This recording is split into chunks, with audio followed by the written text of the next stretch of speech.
All good, perfect. All right, everyone, so welcome to Portsmouth Property Connect. Thank you for coming along today. I don't know about anybody else, but I feel like I've come up against a lot of obstacles this month. So many things are just getting thrown in my direction. I'm trying to stay determined on my plans and get to where I'm going to, but so many different things are coming in the way.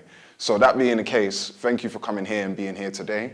At the end of the day, we're in a very tricky new situation that I think everybody in the country needs to kind of get used to and understand.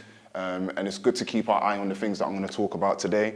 But the fact that you're making action and you're here today just goes to show you're committed. So, as I usually do, talking about the Portsmouth property market, going to go into a bit about inflation. The bank rate hasn't changed or nothing's come out regarding that. I believe it comes out on the 9th of May. So the report will come out then, so I can't give you any information on that. But we will talk about inflation and the things that are affecting it at the moment and how it affects everybody in this room. And then we'll get onto a little activity at the end, which should probe a bit more conversation. What we'll get started on, the Portsmouth property market. As I usually do, I'll be back and forth with the computer, so don't think I'm being rude or anything. And if at any point we need to Google something or look into something, if you've got a question, just feel free to ask and then we'll look into it and we'll just go with the flow, yeah? All right, so Portsmouth property market. I've got the iPad today, hijacked it off the kids, so we're all good. So I've got everything up from January 2023 to February 2024. So this is from Land Registry. It's the most accurate data we're gonna get, especially when it comes to Portsmouth specifically, yeah? At the moment, the average price of property in Portsmouth is £245,824. It's 1.5% down from January 2024 and 6% down from February 2023. Average property prices haven't been this low since April 2022 in the middle of the property price inflation. So if you guys remember what was happening, property prices were just going up and up and up consistently month by month. Estate agents and that sort of stuff were putting prices higher than what the actual value of the houses were. It was going crazy in 2022. They tried to continue that through 2023. Now this year, sales volume is really slowing down. So it's something just to keep an eye on. There's a chance that we may be seeing the average price of property returning to its normal level. When I say normal level, that's without that price inflation that happened. So if we were to look on the graph, for example, it doesn't show anything too significant, but you can see from 2023, it is steadily decreasing. Saying that, we are in Portsmouth, which is on the south coast. So capital appreciation here is really high. It's really good. Usually when we're going through a recession like we are now, you don't really see too much of a difference down here when it comes to capital appreciation. It actually holds quite well. But it's still good to keep an eye on, just so you know what's going on in the market. Go for it. Do they do stats for that compared to rentals? So you can put what the rental prices have been doing? They don't. They don't do it. And are you talking about how much homeowners are paying on their mortgages compared to rents? No, just the rents. What are the rents? Okay. We can look into something like that, but it's not specific to Portsmouth. Okay. But I'll see if I can find something on that a bit later. So, that being said, I've got a little bit of input there. Go for it, Adam. You can get local house allowance rate, which is normally 8% of the market value of properties. So if you go to the council, you look at LHA rates, you can generally add on 20%, and that's what the private market is doing as a rough figure. Mm-hmm. I usually send an email following up from every event, and I do ask people if you've got anything to input, just add on to the email. You're right to add that on, just a link, and then we can look into that a little bit more. So we can see the percentage change year by year. So that being January 2023, for example, that's comparing to January 2022. And as you can see, throughout 2003 and even 2004, year on year, things just seem to be going down in pricing as well. There's your monthly changes. And the last thing I want to look at, which is really important, I think, is the sales volume. So it's how many properties are actually going through and being sold. It only goes up to December 2023, so we're yet to get anything for January and February. But sales volume continues to drop from 135 in November to 97 in December 2023. That's a further drop of 23%. March 2023 was the peak in terms of the amount of properties sold, 183. December, 97. Understandable, you do get less happening in December, but that is quite a low number. I think it's definitely lower than what it's been in the past, for sure. According to Rightmove, the average time to find a buyer now is around 71 days. I'm pretty sure in 2022, it was something like 30 days, if that. I think it was more like 26, 28 days. It was things were coming on the market and flying off.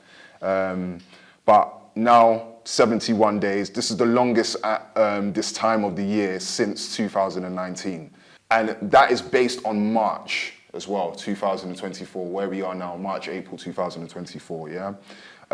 In the year leading up to December 2023, sales volume in Portsmouth has dropped by approximately 55% overall, yeah? So that's going from here, January 2023 to December 2023, 55% overall, yeah? That being said, probably an interesting question to ask, has anyone been able to buy any property recently? Is anyone selling property or looking to sell? Are you selling at the moment, Ben? Yeah, I've got mine on the market at the moment. Okay. Yeah, only a couple of weeks, so early days. Early days, okay. But I also know another landlord that recently put his on, and it's had 2 offers already, again within a week or so of putting it on. It's a nice house, but it is moving for the right property, I suppose. Yeah. And at the right price, I take it as well. Or what's your thoughts? I suppose you're right. His isn't priced that competitively, probably market value. But, Yeah. But then mine has not had much interest yet. But it is a basic investment price. So it's not kind of staged or dressed up or anything. Is it like a first-time buyer type of property, or? Yeah, I would say that level potentially. Okay. That's another thing as well, because they're being squeezed out of the market. I know, Alex, we had this conversation last time, didn't we, about that. So in that respect as well, that's also making the buying market the selling market, I should say, quite tricky, because first-time buyers are really getting squeezed out. Again, something to just bear in mind and take heed of, but then at the same time, potential to be an investment as well. For sure, yeah. It's a decent amount. Yeah, exactly. Yeah, there's always opportunity there. Always opportunity. Thanks for that, Ben. Anybody else? Yeah, my flat's in the process of being sold. We've had it all agreed and stuff like that. But it probably took about 60 days before we needed to actually lower the price, really. So, it wasn't for 150 and went down to 139. But it's a one-bedroom flat. It's perfect for first-time buyers. There aren't a lot of them out there, and personal circumstances will move quickly as well. So, 10-month-old in a shoebox isn't really. Yeah. Tell me about it. Yeah. It's good you finally got it sold. Yeah. How long did it take altogether then?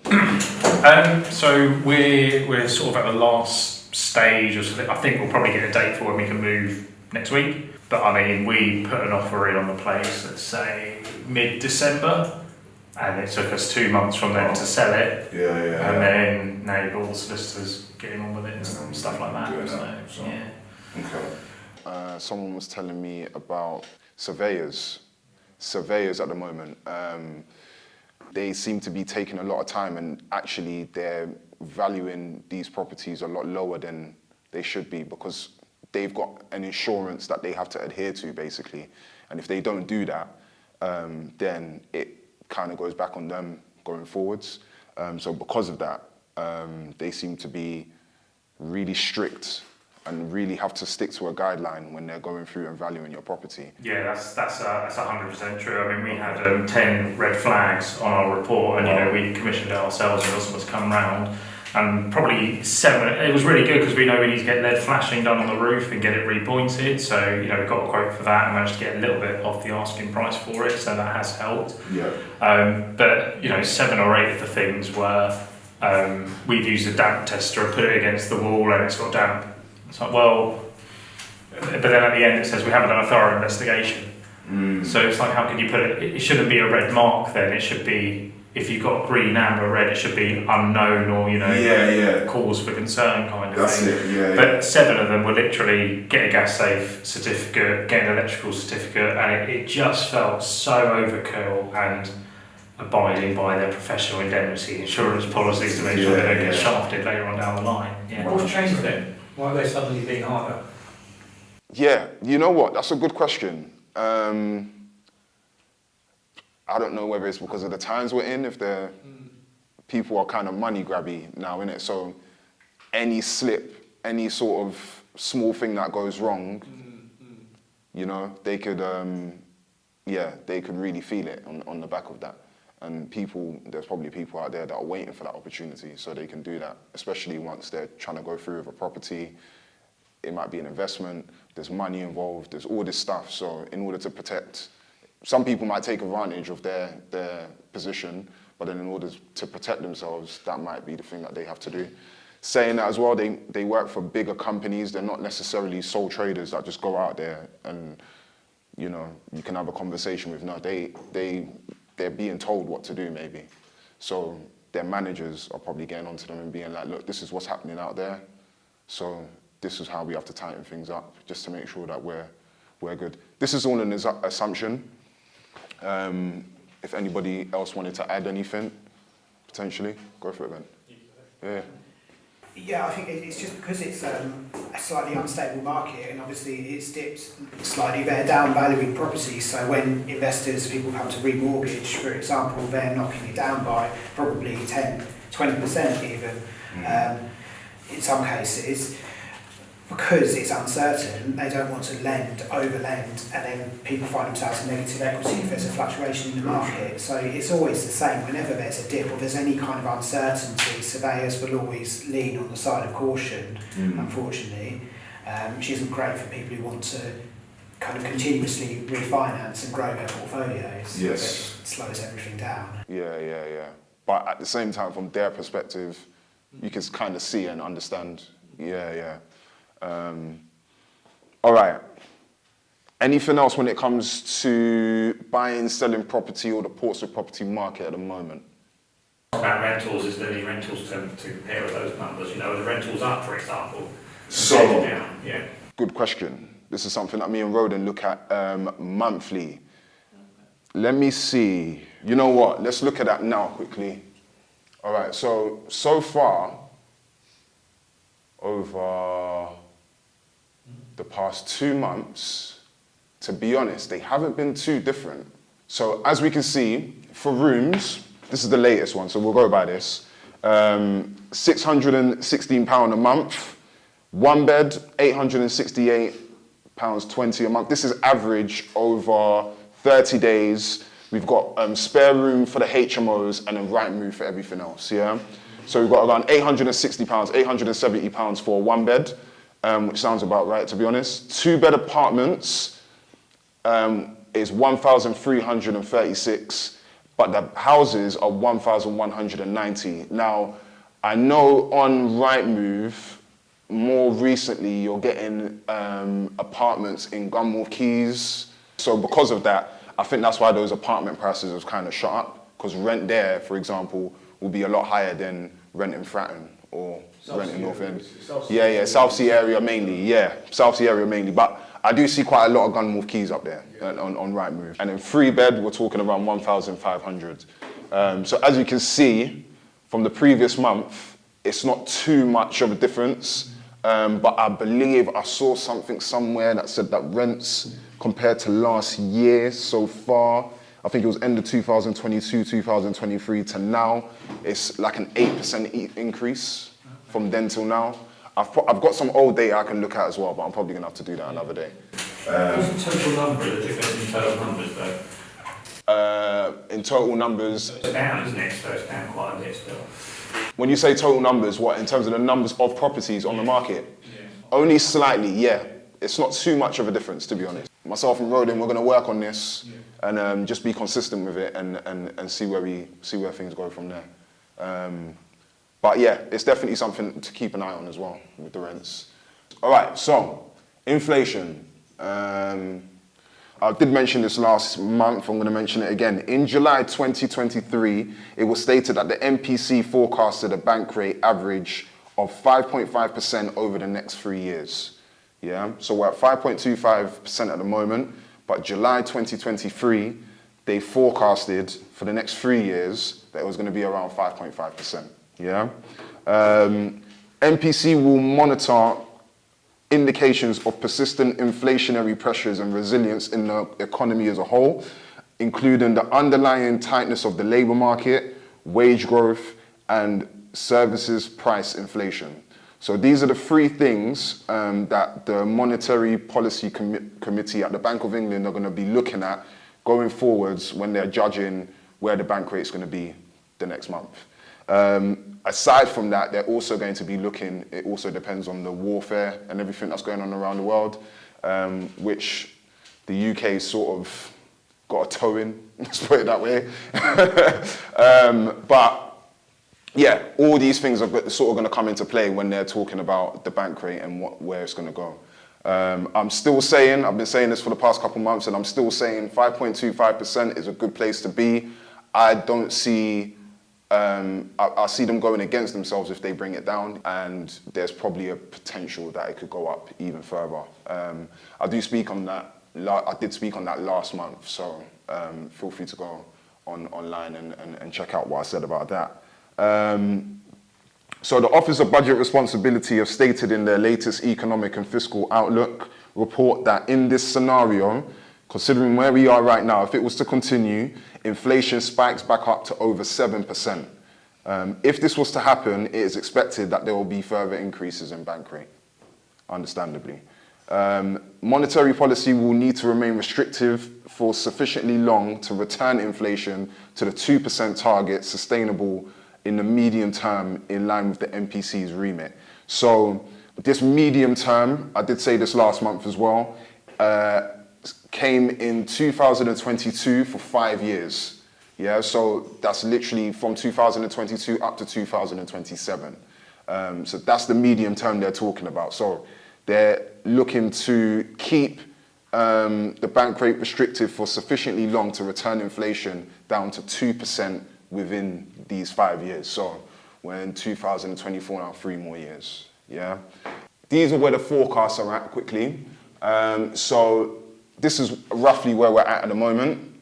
The OBR, which is the Office of Budget Responsibilities, are forecasting it to go down further. So this is inflation, CPI inflation, to go down and then slightly go up a little bit and level out from the middle of 2025 onwards. And the Bank of England expect it to go up slightly to the middle of this year and then level out from next year. However, this page in particular always changes. There's always a different update depending on what's going on in the world.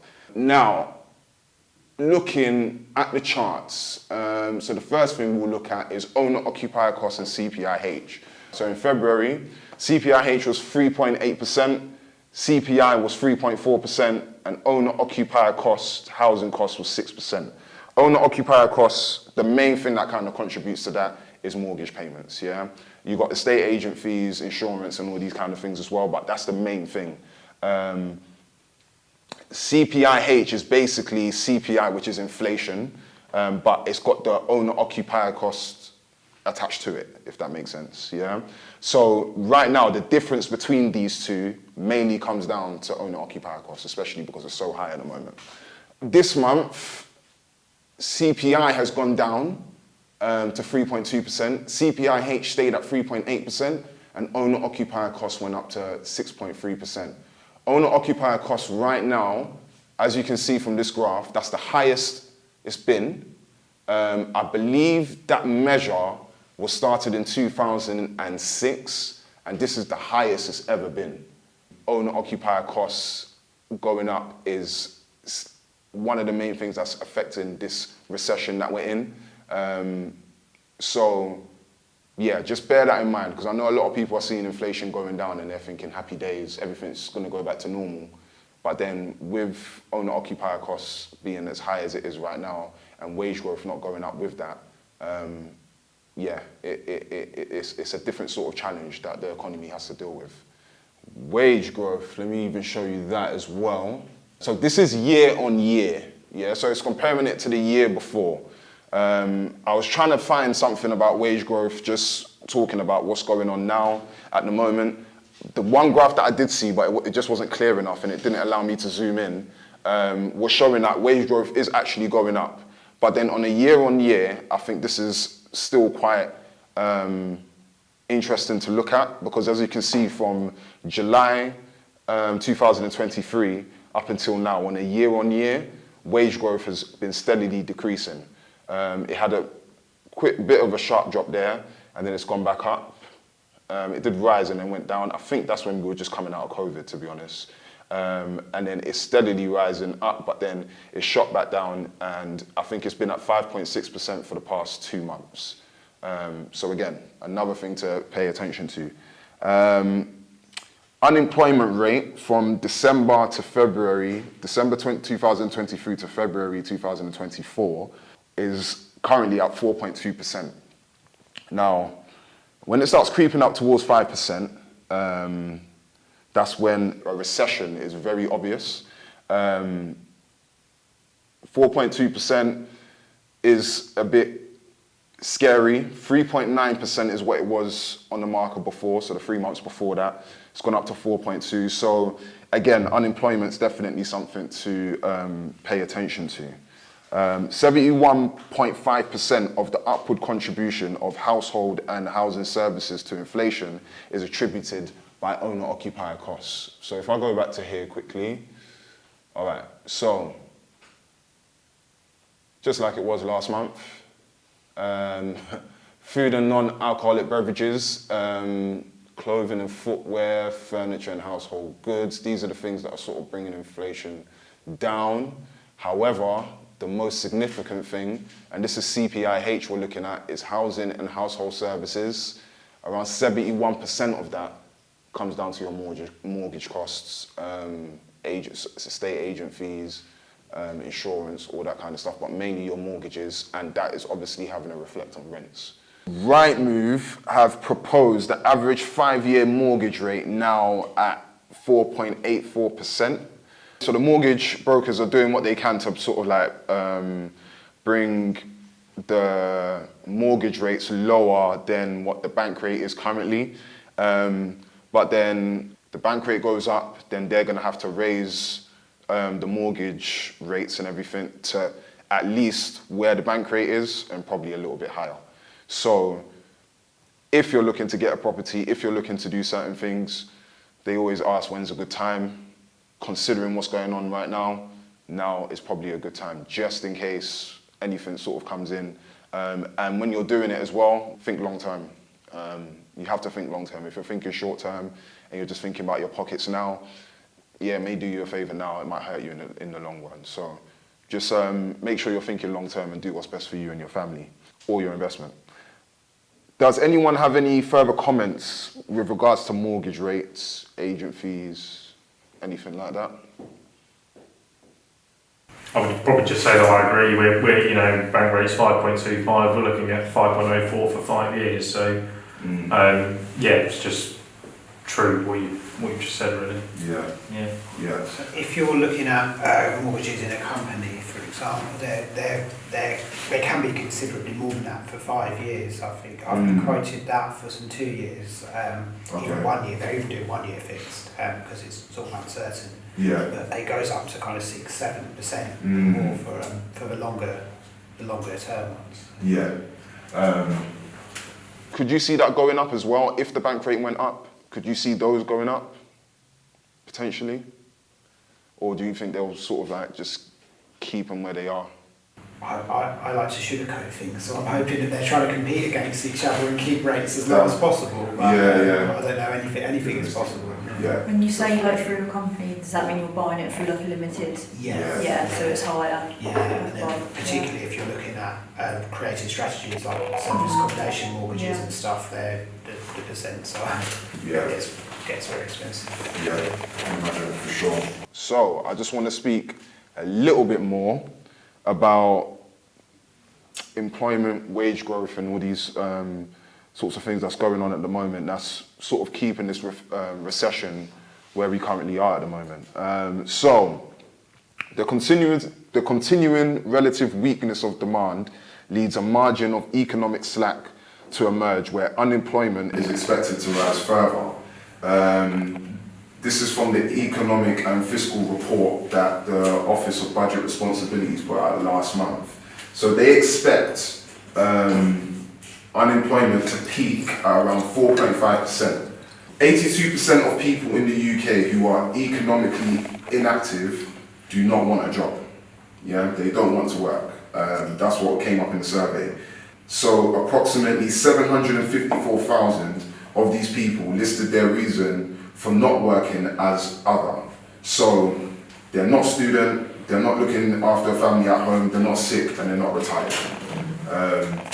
They're probably better off because they get all their rent paid and they get a house and that's it. and more disposable income than most people. And they've got time. Yeah. You know, they can do whatever they kind of wanted to do. That's an interesting graph actually, because 2012 was about roughly when they say that things started recovering since the last systemic shock, from 2008. Ooh. And it seems to be that that's when all the all these numbers are coming out, isn't it? I don't know if it's a coincidence. So this is actually, it's bringing me on to my next point, but that is very interesting. This is actually about 0-hour contracts. Ah, okay. Should you say that? Because since 2012, as you can see, from 2012 to 2013, that is a jump of how many people on 0-hour contracts. Now, with these 0-hour contracts, we're talking about people who, for example, it could come down to a thing where they work at Sports Direct or whatever they do, or it could be people who do Uber Eats deliveries, Deliveroo deliveries, Amazon drivers, all these sorts of things. They all come under the 0-hour contract. So if you look from 2012 onwards, as you can see now in 2023, we're at its full peak. To be honest, even look how high 2020 was. 2020 comes on just after 2023. So that's interesting as well. The amount of people that probably took that up during COVID, during those in between those lockdowns. I don't know if there was much deliveries going on during lockdown. I can't even remember. They get paid less than minimum wage on average, 0 hours. Potentially. Yeah. I think they work it out a certain way where, for the companies, they benefit in that respect. Even if it's a thing where you have to do a certain amount in order to earn that much an hour, but the potential's still there for you to earn the minimum wage, if that makes sense. I think unless you're on a commission-only contract, you can't actually pay anyone less than minimum wage for their age. You have to pay them unless it's a commission-only contract. ACAS are the governing body of that, and I actually called them the other week because I was on HMRC and made 3 distinctions between your self-employed workers who can dictate their own rates, but they got to supply their own goods, generally speaking, their tools, their methodology, etc., and agree a price. Then you've got 0-hour worker contracts, which reiterate what you just said, you have to put the minimum, you have to meet the minimum requirements of whatever the minimum pay is. And then you've got a few employer responsibilities, but then if you then take on an employee, there's some obligations where you have to pay for pensions and stuff like that. So yes, in law, they have to be minimum wage. Yeah. How companies maybe manipulate that. Yeah. I mean, Amazon are really notorious. They treat their employees terrible, and 0-hour workers, especially delivery drivers, who make out that they work for themselves, but by the time they work out how long it takes them to deliver all the packages and how much Amazon pay and all of this kind of stuff, I think that's when we get into grey areas where on paper it looks like they get a minimum, but actually the delivery side and the time consumption, Yeah, you go. they're not. Yes. So there are some issues out there with it. 100%. You definitely cleared that up, and you've done that way better than I would have. Thank you for that from both of you.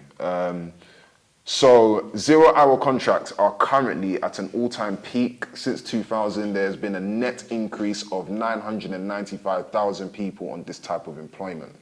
Now, to take this information further, which this kind of reflects it a little bit. So this is number of people employed in private sector businesses in the United Kingdom in 2023 by sector. The majority of employees in the private sector are in warehouse or wholesale, which is sort of like warehouse and retail. So this is where the majority of employees are at the moment in the country. Now, construction is down to 6th. That probably pertains to us more than anything.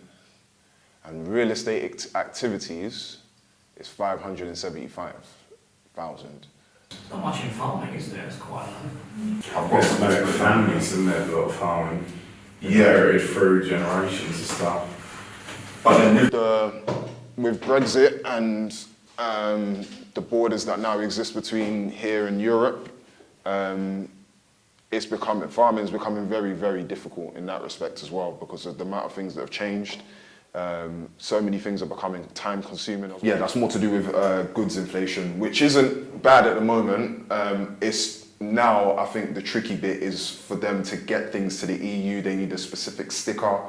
Or no, to get their product out worldwide, they need a specific sticker that says CE rather than UKCA, I believe. I think the CE is world renowned and recognised better. Right. So for them to get that changed over, for them to get that changed over, it takes work, takes money, so many things out. This shortage in construction is further compounded by an aging workforce, with a considerable portion of skilled tradesmen approaching retirement age and insufficient numbers of younger workers to go into these roles.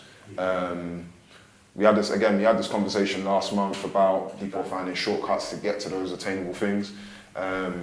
So even if they are taking up a 0-hour contracts job and it's doing something to do with wholesale, for example, but then they're able to go and study and work on something else in the meantime, that's sort of happening quite a lot. But then saying that, how many people then go on to be successful in the things that they're doing and progress onto that, sometimes they're sort of like stuck in a rut in that respect. And then with universities as well, and the price of universities at the moment, going to uni, things are changing.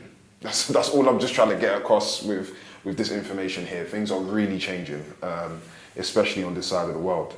That being said, does anyone have any experiences that they're having with either construction industry or tradesmen at the moment? Yeah, unreliable. Okay. Obviously, we've had a discussion off camera before, but yeah. Like a lot of sole traders I find them quite unprofessional compared to like a limited company. And obviously the process is different because one's just like floating a wage for them and whatever they're doing, and then limited companies have their markups and all the other overheads. But the professionalism differences are so noticeable. I had one guy cancel a meeting to come and quote because he was packing for his holiday. It's just that casual kind of attitude. But maybe they're so influx with work because they're limited. Like you said, there's not a new workforce coming up, that they're getting influx. They can literally pick and choose and be so casual about it. I actually don't know, but I feel like they can definitely get away with it because they know they're in demand, and there's anyone you speak to will say we can't get any workers construction. Yeah. And everybody just says everyone's unreliable, or they want to charge silly prices for nothing. Yeah. They want to be a limited company, but they're sole traders. Nothing. And so saying that, are you saying that to say that their prices have gone up? Oh, people just charge more. They want to work less. Everyone obviously wants to work less and earn more money. Yeah. But I think definitely, when I've spoken to people, everyone in construction, they can't get workers. There has to be a scene of reasonableness, you know, and affordability, which they seem to be Or you think, oh, well, exploiting. you've got people that are running like big development companies and they don't know a roofer. Or we had a guy this morning from a job that we're doing, and he said, oh, the guy that's doing our doors has let us down. People are flaky. They're subcontracting other subcontractors. They go, oh, I'll had it at home with, you know, tradesmen. Yeah, we'll be there tomorrow. We'll come at 10, and they just don't show up.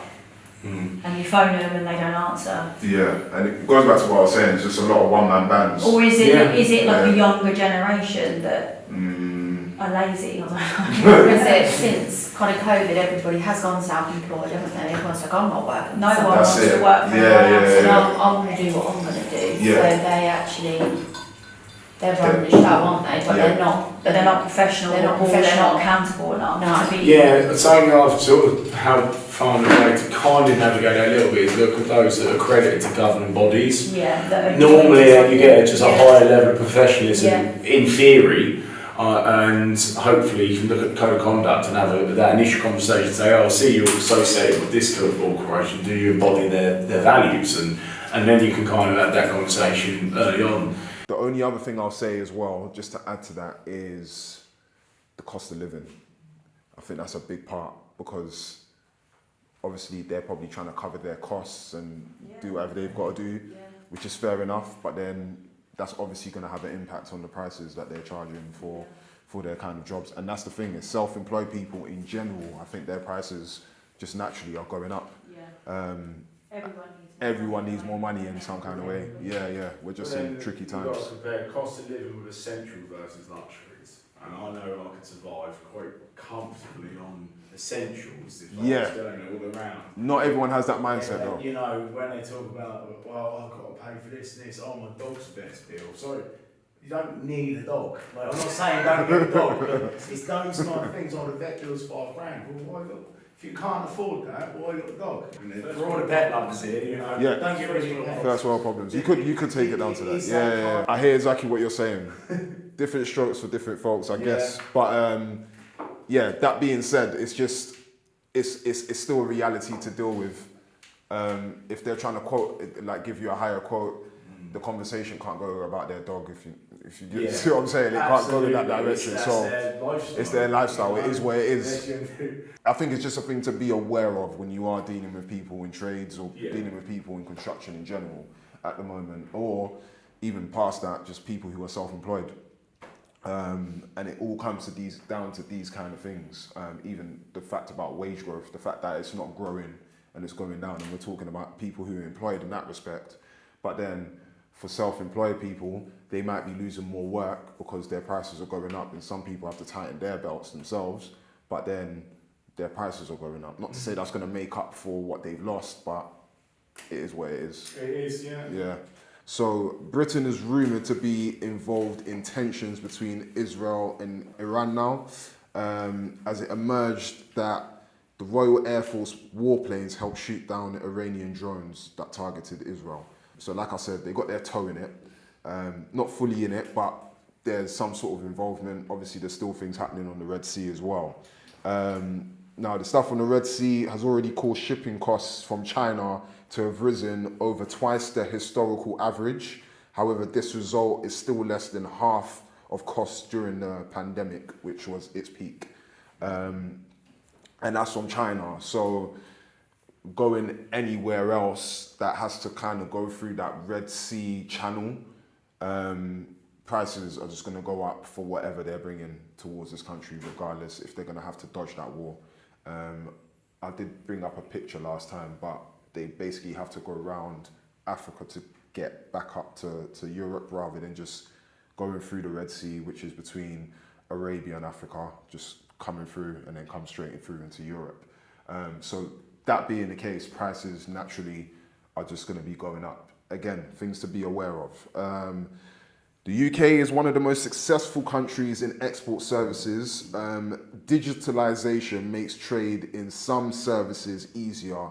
As of now, most export services are to Europe. There's so many different things that are going on, but with Brexit itself, personally, I think the UK are going to take a while to recover from all of this, because there's so many. First of all, we need to pick a leader in a couple months. Yeah, so we're going to have to pick someone to lead us through it. Then it comes down to going back and negotiating with Europe, which could take however long.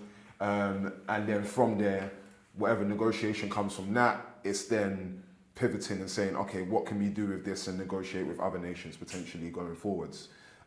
So Brexit, I think, doesn't get talked about enough.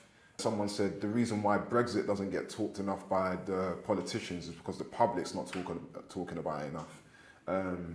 So yeah, even though we've gone through Brexit and we had the COVID pandemic hit us straight after, everyone thinks we're sort of in this situation because of what happened during COVID, but that's an additional thing. If that wasn't there, we'd still be dealing with a lot of this just because of Brexit. So it's really something to pay attention to. Is there anyone here by any chance who exports services outside of the country as part of their work? Do you want to speak on a little bit more? Yeah, we do digital assets recovery, and so we're basically prospectors for people who've lost their cryptocurrency, either hacked or lost their keys. Okay, but we provide leads or prospects to a services company in Switzerland. Okay. So that's what I do. It's very straightforward, you know. How are you finding that? I guess where it's digitalised. Yeah, it's a piece of cake. I mean, you know, it's another matter finding the prospects, you know, obviously, and getting them to go through properly and everything like that. Yeah. But I leave that to them. I just find the lead and they pay me a fee for it, you know. Okay. So, but it's good you told that, because I've not thought about that. The fact that the services are much cheaper to export than goods are, yeah. Yes, yeah, 100%. Definitely at the moment. And less time. It's the time effectiveness as well. I mean, the only thing I have a problem with is the legal side of it. So if there's any disputes with them in Switzerland, our contract says I have to do it in the Swiss court. That's going to be hugely expensive. So. Another thing that I probably don't speak about it much here, because I try not to get too political, but the debt of the country as well. Is serious, especially since 2020 when they came out with all the grants and everything that they were giving out to certain businesses and that sort of stuff, which then contributed to the property price inflation. I'm working on something regarding that at the moment, and I'll keep you guys posted on that. But then that's something that could probably get looked into. I might bring that to a future event because yeah, that debt has built quite a lot. I don't know how they're going to be able to service that debt and all that kind of thing. But in terms of the bank rate and where it is, that also helps with that situation too. But again, that's going to be a completely. Do you think it's repayable? I mean, how much is it? Yeah, how much is the total debt? Yes. And who is it we owe it to? Yes. Okay, now that I haven't gone into. That bit I haven't gone to yet. About 2 trillion? It's about 60% of revenue, 1 trillion. Yeah. So whatever they tax. There's 167 million perpetual debts known as consols left over from the Napoleonic Wars as well. So when we're talking about, and this is from the Office for National Statistics as well. So United Kingdom government debt, so you know I'm not going crazy, 2.694 trillion. What's the rate? Where did we get on that? I think I heard the other day it's like 10%. What? I could be talking completely out my arse. I heard that number. It wouldn't surprise me. I've heard, sorry, I'm just going to bring it a little bit more local, but not Portsmouth. I know in London, a lot of councils are bankrupt. A lot of them, hugely. Same with my borough as well. I used to be on the council, and if you look at how much they have to spend on care of people who can't look after themselves, you know, real unfortunate people, that's about 50% of their revenue costs. Their costs, yeah. So they're probably starting to think, well, we're going to start looking after these people less now, aren't we? You know, Yeah. it's very difficult. I think their investment into them from the government has gone down in real terms, and their costs have increased. So they were fighting a losing fight, and it's just got worse. It's been like that for a very long time. Yeah, since the last huge recession. amount of time. Yeah, it's been there for 10 or 15 years. And the fact that productivity is low at the moment. It's 2.6 trillion. Yeah. Close out 2.7, right? So yeah, more or less. How does that compare with other Western countries? Should we compare to Germany? Yeah, go on. Yeah. Should we see if Germany? Don't do Scandinavia because that number will be like 0.